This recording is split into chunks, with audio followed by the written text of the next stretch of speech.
बऱ्याच दिवसापासून ज्या बहुचर्चित परीक्षेची आपण वाट बघत होतो, वाट अर्थात आपण परीक्षा बदलासाठी बघत होतो. सगळ्यांना माहित होतं ॲड येणारच आहे आणि तसंही मी संयुक्त पूर्व परीक्षा 2025 लोडिंग टाकलंच होतं.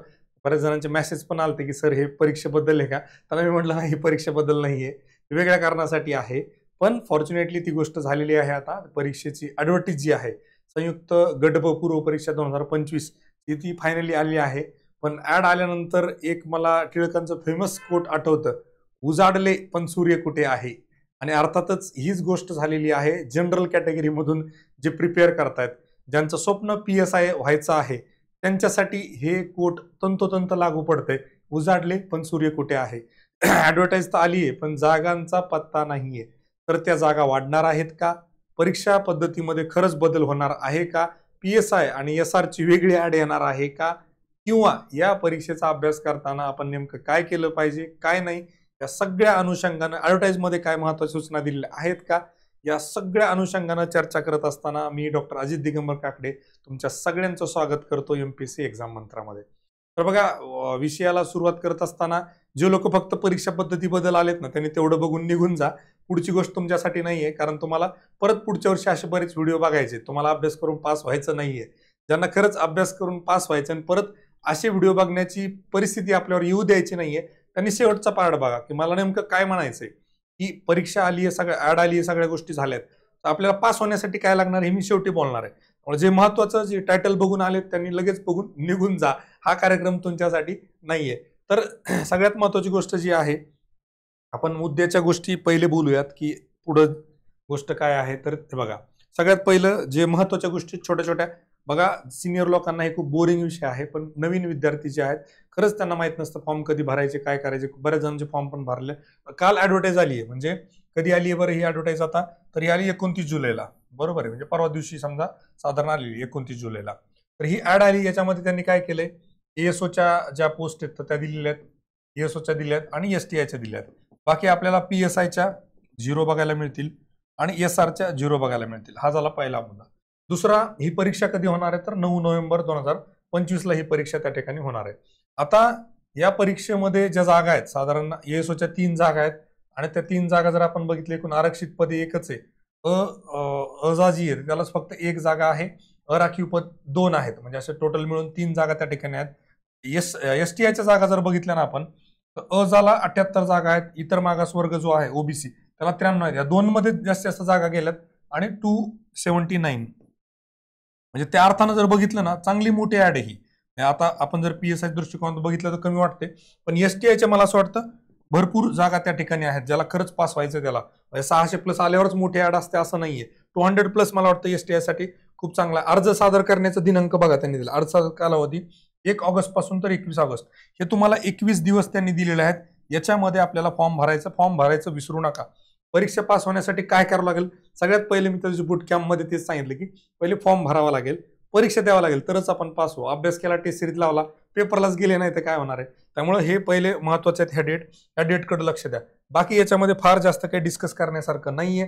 जे रिमेनिंग पार्ट आहे डिस्कस करायचं, त्यासाठी आपण हा व्हिडिओ आणलेला आहे. बघा, महत्वाची गोष्ट ही वाचून आपण घेतली पाहिजे. आपल्याला विषय काय माहिती का, आपण सवय लागली आपली बुद्धी गहाण ठेवणे आणि दुसरं कोणीतरी आयरे गैरे आमच्यासारखे येणार, युट्यूबला काहीतरी बडबड करून जाणार आणि आपण त्याच्यावर दिवस रात्र चर्चा करणार, हे होणार ते होणार. थोडंसं काळजीपूर्वक व्यवस्थित जर आपण नोटिफिकेशन वाचलं, त्यातल्या सूचना वाचल्या, तर आपल्याला असे व्हिडिओ बघण्याची वेळ येत नाही. माझं म्हणणार, इथून पुढे असे व्हिडिओ बघू नका, माझे पण बघू नका. स्वतः वाचा, त्याच्यावर विचार करा, तुमची बुद्धी वापरा, त्या ठिकाणी तुमचं जे काय आतापर्यंत अभ्यास केलाय तो वापरा आणि त्याच्यानुसार स्वतः एक कन्क्लुजन पर्यंत या की यांना नेमकं म्हणायचं काय बाबा. तर जाहिरात प्रसिद्ध झाल्यानंतर तसेच पूर्व परीक्षेचा निकाल अंतिम करेपर्यंत नव्याने प्राप्त होणाऱ्या मागणी पत्रांमध्ये जाहिरातीत नमूद नसलेल्या संवर्गासाठी तसेच सामाजिक आणि इतर आरक्षणांकरता पदे उपलब्ध होण्याची आणि विद्यमान संवर्गातील पदसंख्येमध्ये बदल वाढ होण्याची शक्यता विचारात घेऊन उमेदवारांनी पूर्व परीक्षेकरिता अर्ज सादर करणे आवश्यक राहील. थोडक्यात त्यांना हे माहिती होतं की पोरं म्हणणार, मला तर कालपासून मेसेज सुरू झाले, सर जनरल एक कॅटेगरी नाही, मग फॉर्म भरून काय फायदा, मी फॉर्म भरू का नको भरू? मला असं वाटतं त्यांनी स्पष्ट सांगितलं आहे, जर एखादा संवर्ग नाहीये. आता संवर्गामध्ये 2 गोष्टी येतात. संवर्गामध्ये येते की त्या ऍड मधला, म्हणजे आता राज्यसेवेच्या बाबतीमध्ये 9 संवर्ग आहेत, राईट. त्याच्यामध्ये कुठले कुठले समजा राजसेवा पूर्व आहे, फॉरेस्ट आहे, ऍग्रिकल्चर आहे, मेट्रोलॉजी आहे किंवा आपलं FSO आहे, असे संवर्ग याला पण त्यांनी म्हटलेलं आहे. आणि त्यात राज्यसेवेमध्ये समजा तहसीलदार आहे, DC आहे, डेप्युटी कलेक्टर आहे किंवा आपली CO आहे, त्याला पण संवर्ग म्हटले. संवर्गाच्या बाबतीमध्ये थोडं ब्रॉड डेफिनेशन आयोगाचे आहे. जे संवर्ग नाहीत ते येथील अनुषंगाने फॉर्म भरा. याचा अर्थ काय, PSIच्या जागा आता नाहीत म्हणून तुम्ही फॉर्म भरला नाही, नंतर PSI जागा आल्या, MPSCला किती फोन केले, किती डोकं आपटलं, किती आमदाराकडे खासदारकडे गेले, तिथं तुम्हाला काही कोण एंटरटेन करणार नाही. कारण त्यांनी इथे ऍडव्हर्टाइजमध्ये क्लिअर कटली सांगून दिले की फ्युचरमध्ये काय ऍड होऊ शकतं हे आत्ताच विचार करून फॉर्म भरून ठेवा, परीक्षा द्या. उद्या PSIच्या जागा समजा 400-500 आल्या आणि तुम्ही फॉर्मच भरला नाही, त्याला MPSCची चूक नाही, ती चूक सर्वस्वी तुमची राहील, असे MPSCने ठिकाणी क्लिअर आणि स्पष्ट शब्दामध्ये सांगितलेलं आहे. पुढचा भाग आपण बघू की पूर्व परीक्षेचा निकाल अंतिम करेपर्यंतच्या कालावधीपर्यंत शासनाकडून सुधारित अतिरिक्त स्वतंत्र मागणी पत्राद्वारे प्राप्त होणारी सर्व सेवेतील पदे पूर्व परीक्षेच्या निकालासाठी विचारात येतील. म्हणजे थोडक्यामध्ये यांना काय म्हणायचं ती गोष्ट समजून घ्या. स्वतंत्र मागणी पत्र म्हणजे स्वतंत्र एखादी त्यांनी मागणी पत्र, नवीनच एखादी पोस्ट काढली ग्रुप बीची आणि त्यांना वाटलं आता ह्या ऍडमध्ये टाकायचं, ते टाकू शकतात. ही गोष्ट लक्षात घ्या. आता SR नाहीये, आता PSI नाही म्हणून ते येणार नाही असं होणार नाही. ते फ्युचरमध्ये कधीही येऊ शकतं आणि रिझल्ट पर्यंत जागा ऍड होऊ शकतात. हे वारंवार प्रत्येक नोटिफिकेशनमध्ये आयोगाने सांगितलंय. ही गोष्ट आपल्या लक्षात का येत नाही हा मला प्रश्न पडतो. पूर्व परीक्षेची जाहिरात प्रसिद्ध झाल्यानंतर शासनाकडून सुधारित किंवा अतिरिक्त स्वतंत्र प्राप्त संवादाचा पूर्व निकालापर्यंत जाहिरात नसल्यामुळे पदसंख्या कमी नंतर कोणत्याही टप्प्यावर विचारात घेतल्या जाणार नाही. कुठलीही तक्रार नंतर तुम्ही गव्हर्नरला जरी घेऊन गेले MPSC ऑफिसमध्ये तरी MPSC म्हणेल हे घ्या गव्हर्नर साहेब, हे आम्ही दिलं होतं लिहून, तरी हे पोरांनी ऐकलं नाही, त्याला आम्ही काही करू शकत नाही.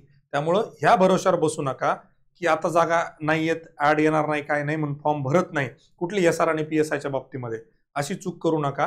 त्या फ्युचरमध्ये ऍड होऊ शकतात आणि होतील अशी एक अपेक्षा आपल्याला आहे. त्या अनुषंगानं SRची तयारी करणारे, PSIची करणारे, ESOची तयारी करणारे या सगळ्यांनी त्या ठिकाणी फॉर्म भरणं गरजेचं आहे. ही गोष्ट लक्षात घ्या. फार जास्त काही इथं तुम्हाला बोर करणार नाही किंवा जास्त वेळ घेणार नाही. दुसरं महत्त्वाचं, परीक्षा पद्धतीमध्ये बदल आहे का? मी लिहिलं हो. आता लगेच खाली कमेंट, अरे या मास्तरला काय अक्कल आहे का, काय आहे परीक्षामध्ये बदल? परीक्षा पद्धतीमध्ये म्हणजे काय, मला थोडक्यात म्हणायचं, क्वेश्चन्सचा जो पॅटर्न आहे ना तो थोडा थोडा नेहमी बदलत असतो, म्हणून मी यस लिहिलंय. लगेच कमेंट सुरू करा. बदल जो तुम्हाला अपेक्षित होता, PSI सेपरेट ऍड तुर्तास तरी नाही, डबल अंडरलाईन, तुर्तास तरी PSI सेपरेट ऍड येणार नाही. याचसाठी मी मध्यंतरी एक पोस्ट टाकली होती, अर्थात धीरज सरांचा एक्सप्रेस जो आहे त्याच्यातून फॉरवर्ड करायला लावली होती, सरांना मिस टाकायला लावली होती की तुर्तास तरी परीक्षा पद्धतीमध्ये बदल नाही असं मी मागच सांगितलं होतं. आणि ते परत ऍड आल्यानंतर ते परत एकदा अंडरलाईन झालं, परत एकदा ते प्रूव्ह झालं, परत एकदा ते अपहेल्ड झालं. ही गोष्ट लक्षात घ्या. PSI साठी सेपरेट ऍड येणार नाही. जी परीक्षा आत्ता पूर्वनियोजित आहे ग्रुप बी पूर्व, त्याच्यातच PSI पण येईल, त्याच्यातच SR येईल. त्यामुळं परीक्षा पद्धतीत बदल अजिबात नाही.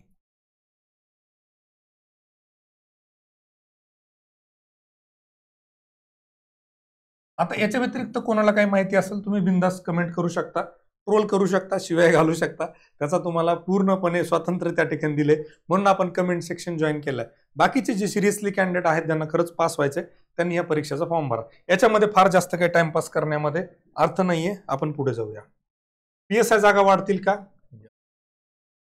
आता दुसरी गोष्ट, लगेच खाली कमेंट, यांना बॅच लॉन्च करायच्या म्हणून हे म्हणणार वाढणार, यांच्या भरोशावर राहू नका, तुम्ही प्रयत्न करा. मी कोणालाच म्हणत नाही जागा वाढसाठी प्रयत्न करू नका. मी कोणालाच म्हणत नाही की जागा येणार म्हणून बॅच घ्या. मी तर म्हणलं बॅच घेऊच नका. आपल्या बॅचनं कट ऑफ वाढायला लागलाय, राईट. त्यामुळे बॅच घेऊच नका. माझं स्पष्ट म्हणणार आहे, जागा ज्यांना खरंच PSI व्हायचं त्या जागा येतील. किती येतील, काय येतील याच्याबद्दल फार जास्त मी बोलत नाही, कारण आता आपलं आपण दुकान चालू केलेलं आहे. त्याच व्यक्तीनं सांगणं की जागा येतील वगैरे तर पोरांनी लगेच डाऊट घेणं सुरू की यांना बॅच लॉन्च करायची म्हणून किंवा यांना टेस्ट सिरीज लॉन्च करायची म्हणून यांनी सांगितलं जागा येणार आहे. किती येतील, काय येतील हे तुम्ही तुमचं ठरवा. त्याबद्दल मी जास्त भाष्य करणार नाही. सध्या पुरतं फक्त एकच आहे की यस 100% येतील. SRच्या जागा येतील का? यस. त्या किती असतील? 24+. हे ऍक्च्युअली 2024च्या जागा आहेत ह्या SRच्या, त्या आता आल्यात 25ला. ही गोष्ट लक्षात घ्या. ह्या येऊ घातल्या होत्या 2024ला.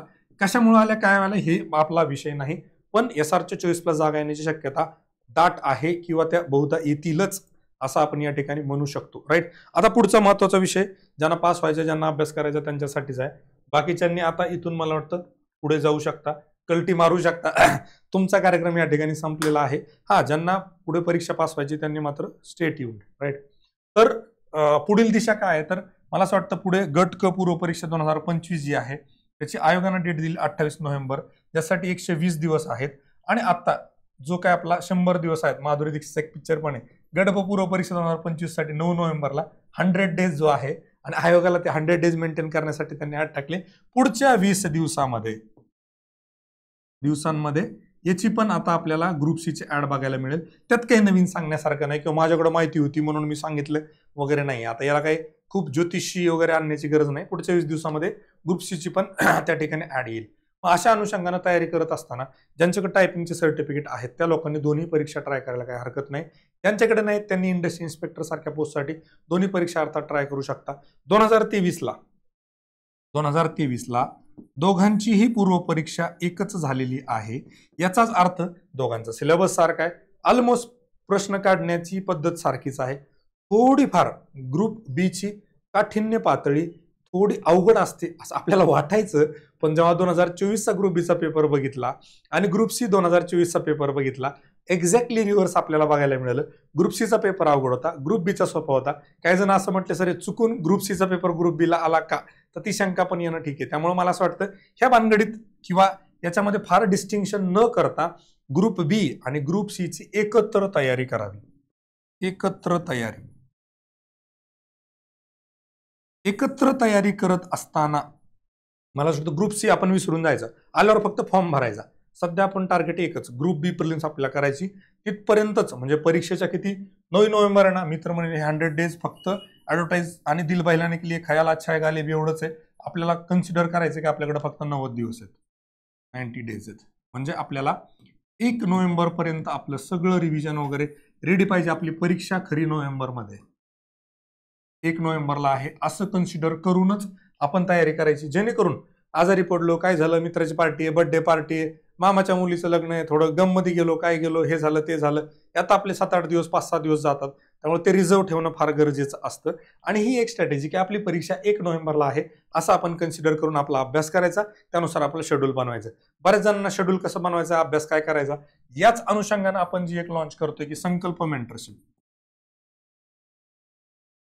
मेंटरशिप जी आहे तर ती आपण लॉन्च करतोय. हा, अर्थातच तुम्ही हे बॅचसाठी व्हिडिओ बनवलाय का, तर शेवटी आता जाता जाता दुकानच ओपन केलंय, आपण ते सांगणारच की आपल्या कुठल्या कुठल्या बॅचेस आहेत काय, पण थोडं रेफरन्स देईल.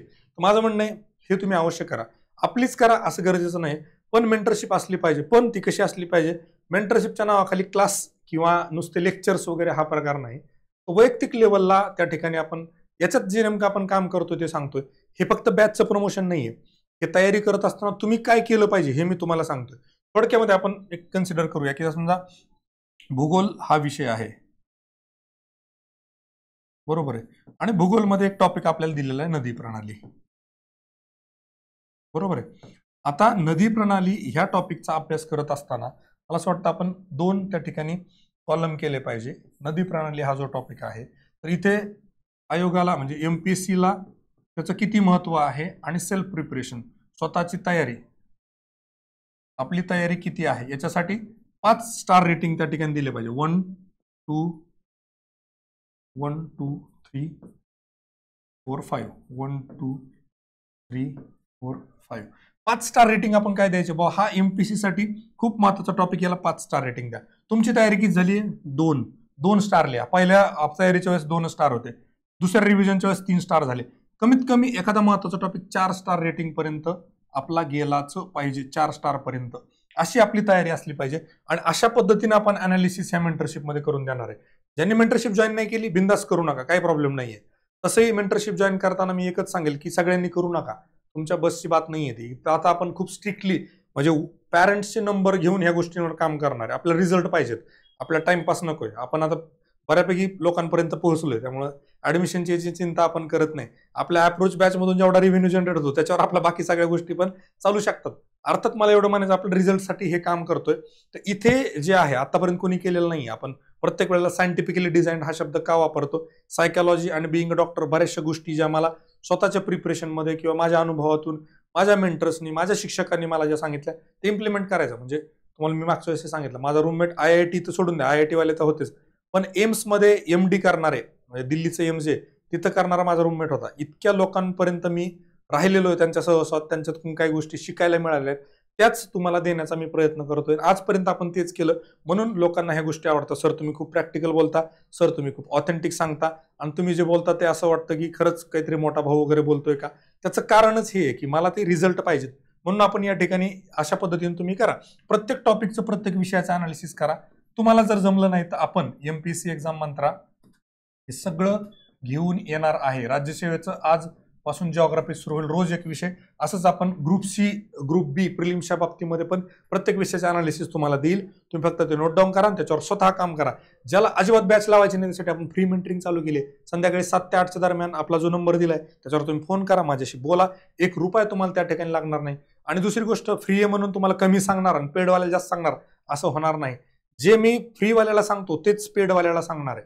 Personal mentorship is personal mentorship. तुमच्या वैयक्तिक लेवलला तुमचे विकनेस, तुमचे स्ट्रेंथ्स बघून तुम्हाला कुठे जास्त एफर्ट घ्यायचे, कुठे कमी घ्यायचे, आणि अल्टिमेटली मार्क कसे पडायचे, कुठं आपल्याला त्या ठिकाणी काय म्हणतात त्याला स्ट्रेंथ आणि स्ट्रेस करायचं ते तुम्हाला त्या ठिकाणी कळेल, असा आपला एक तयारी आहे. मला असं वाटतं इथे तुम्ही थोडासा एक स्वतःचा एक प्लॅन बनवून घ्या.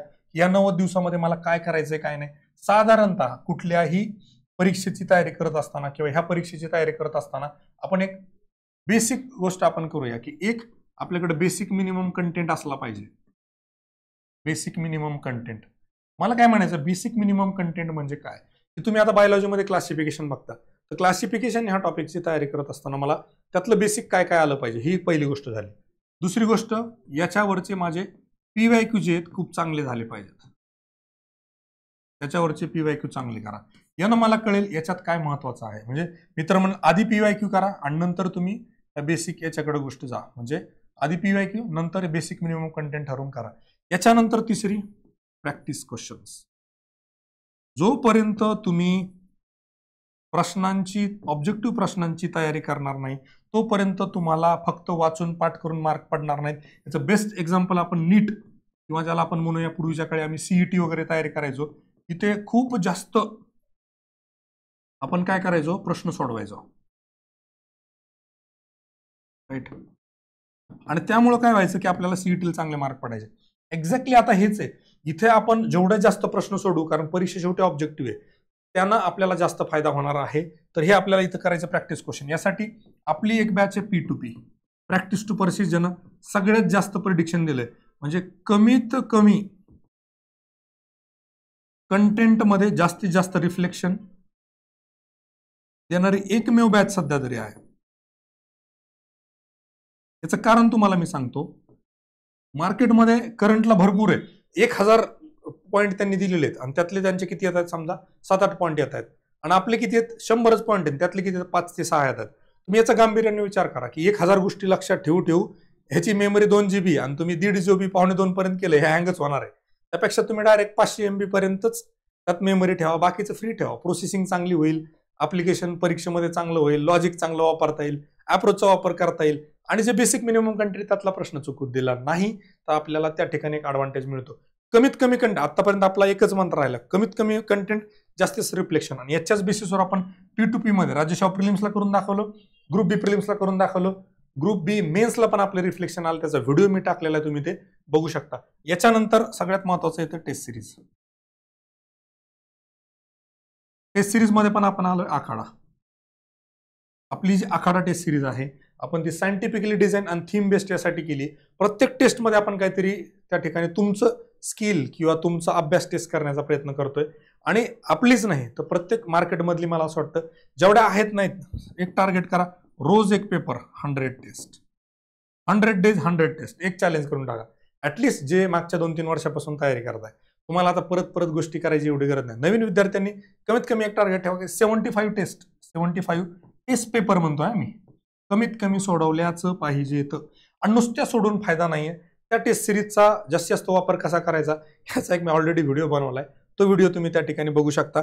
त्या व्हिडिओमध्ये तुम्हाला एक्झॅक्टली कळेल की नेमकं टेस्ट सिरीजचा जास्तीत जास्त फायदा कसा करून घ्यायचा किंवा काय गोष्टी करायच्या. याच्या व्यतिरिक्त अजून जे माझं म्हणणं राहील ते आहे तुमचं लॉजिकल थिंकिंग. आणि इथे येतं आपलं अप्रोच बॅच. ज्यांना मार्क वाढत नाहीत, म्हणजे एमपीएससी मध्ये खूप अभ्यास केला म्हणजे खूप मार्क पडतात, दिस इज अ मिथ. तर ही एक अंधश्रद्धा आहे. माझं असं म्हणणं आहे की एक्झॅक्टली जेवढं पाहिजे तेवढं बेसिक मिनिमम कंटेंट आणि त्याच्यावर आपण जर स्वतःचं लॉजिक बिल्ड केलं तर तुम्हाला मार्क जे वाढणार आहेत ते खूप जास्त रिझल्ट देतात. आतापर्यंत आपण असे भरपूर रिझल्ट दिलेत. विशाल शितोळेच्या बाबतीमध्ये जर बघितलं आपण तर प्रिलिम्सला 68 मार्क्स होते, प्रिलिम्सला 68 मार्क 2023ला, जेव्हा की कट ऑफ लेस दॅन 50 त्या ठिकाणी लागला होता. त्या केसमध्ये तुम्ही बघू शकता की मार्कांची ग्रोथ कशी झाली आहे, म्हणजे 47-45 असे मार्क होते, सडनली एवढे मार्क वाढलेत. असे भरपूर स्क्रीनशॉट फीडबॅक्स मी शेअर केलेत. इथे एक तुम्हाला अप्रोच बॅचचा फायदा होऊ शकतो. अर्थातच मी तुम्हाला आधी म्हटलं प्रत्येकाला लावायची गरजच नाहीये आणि मी तर म्हणेल जास्त लोकांना लावूच नका, कट ऑफ विनाकारण वाढून ठेवताय तुम्ही. आणि एवढं पोरांना आता लॉजिक पक्के झालेत ना, एक थोडी जरी हिंट म्हणली क्वेश्चन मध्ये लगेच पोरं उत्तरापर्यंत पोहोचतायत, राईट. तर हे एक अप्रोच बॅच आहे जिथं तुम्हाला त्याचा फायदा त्या ठिकाणी होऊ शकतो.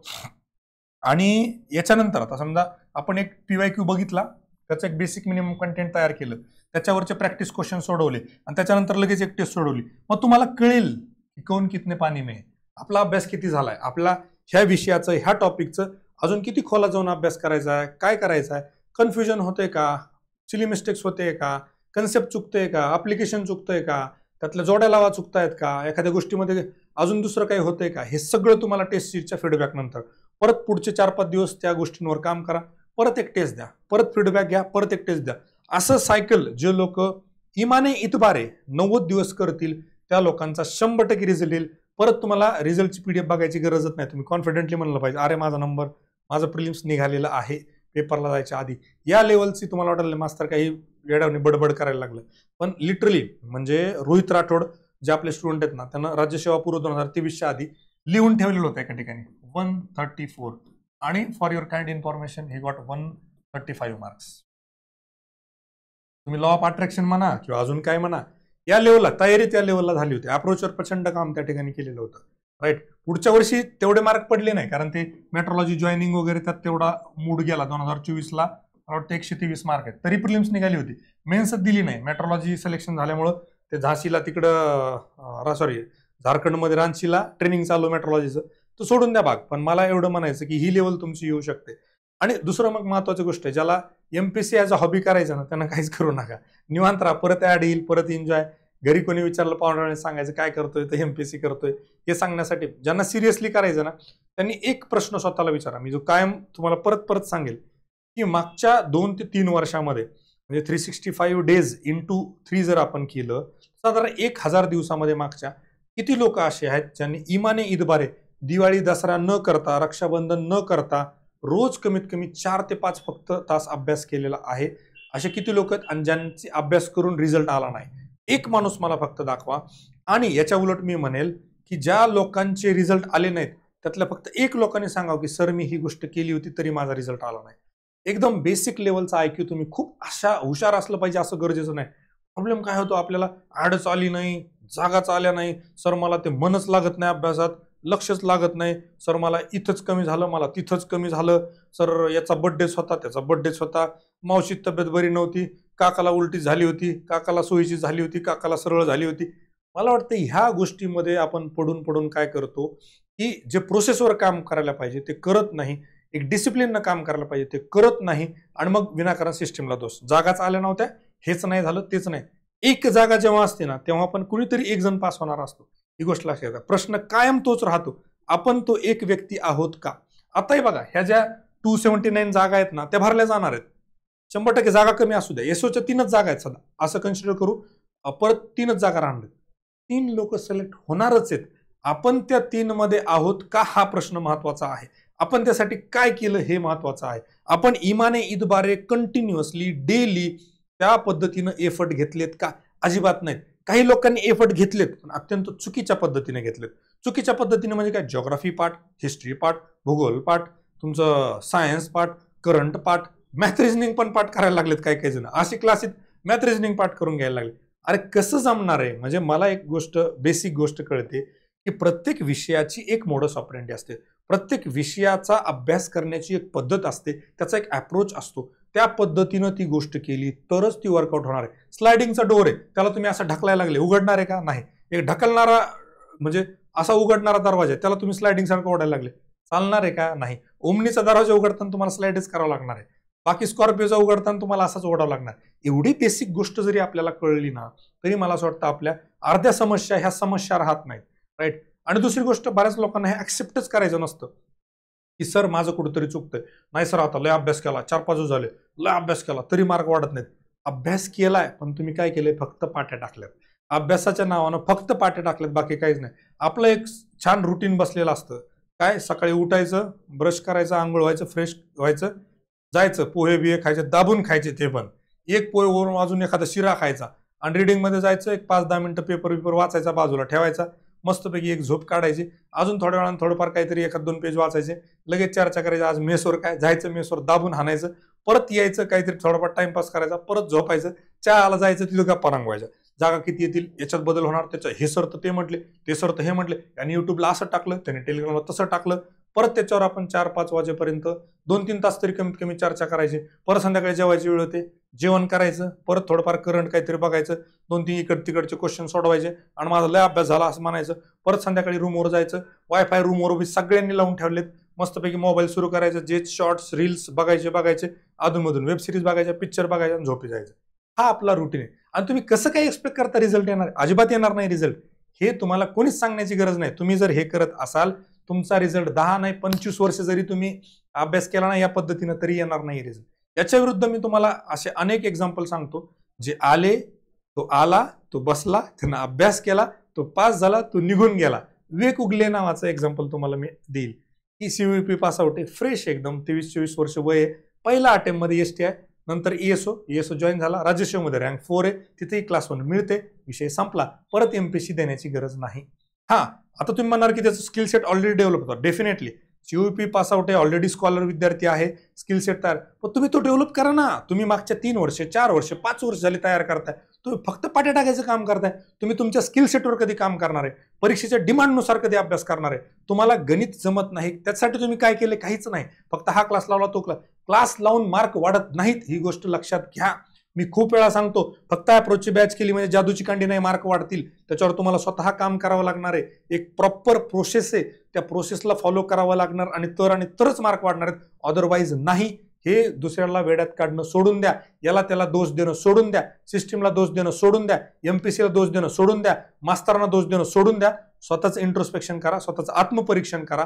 जी नीड आहे त्यानुसार आपण काही करतोय का? जर करत नसेल तर तुमची थांबायची वेळ आलेली आहे. अनफॉर्च्युनेटली मी तुम्हाला हे सांगेल, ज्यांचं सायन्सचा ऍप्टिट्यूड नाहीये, ज्यांचा मॅथचा ऍप्टिट्यूड नाहीये, कंबाईनचा नाद करू नका, राईट. हे फार कटू आणि डिफिकल्ट बोलतोय.